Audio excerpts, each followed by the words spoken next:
নমস্কার বন্ধুরা, শিক্ষকদের টিচার এলিজিবিলিটি টেট সংক্রান্ত মামলা এক নতুন মোড় নিয়েছে। 2025 সালের 1 সেপ্টেম্বর সুপ্রিম কোর্ট এই বিষয়ে যে রায় ঘোষণা করেছিল তার বিরুদ্ধে দেশ জুড়ে একাধিক রিভিউ পিটিশন দাখিল করা হয়েছে। এখনও পর্যন্ত মোট 27টি রিভিউ পিটিশন এবং মডিফিকেশন অ্যাপ্লিকেশন জমা পড়েছে দেশের সর্বোচ্চ আদালতে।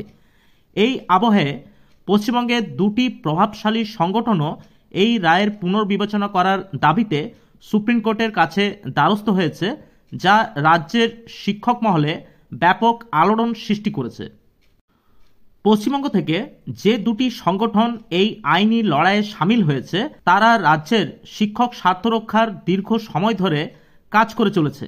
এই দুটি সংগঠন হল all post graduate teacher welfare association এবং অপরটি হল বৃহত্তর গ্র্যাজুয়েট টিচার অ্যাসোসিয়েশন।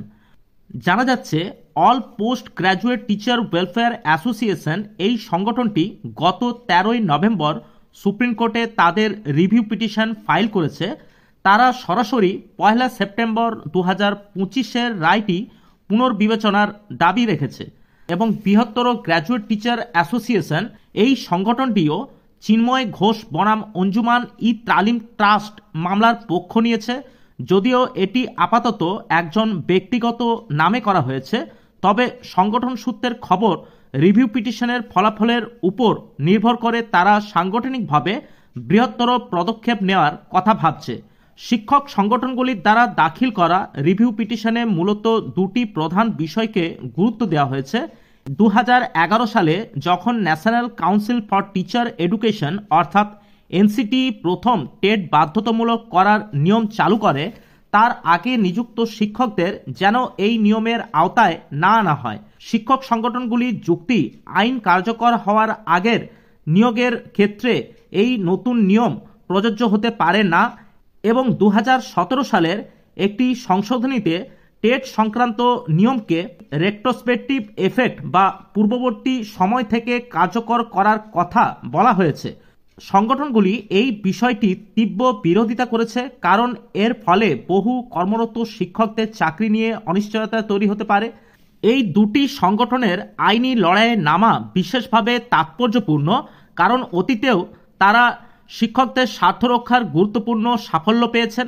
সম্প্রতি আসামের একটি মামলায় মাননীয় বিচারপতি দীপঙ্কর দত্ত এই রিভিউ পিটিশনগুলির গুরুত্ব উল্লেখ করেছেন।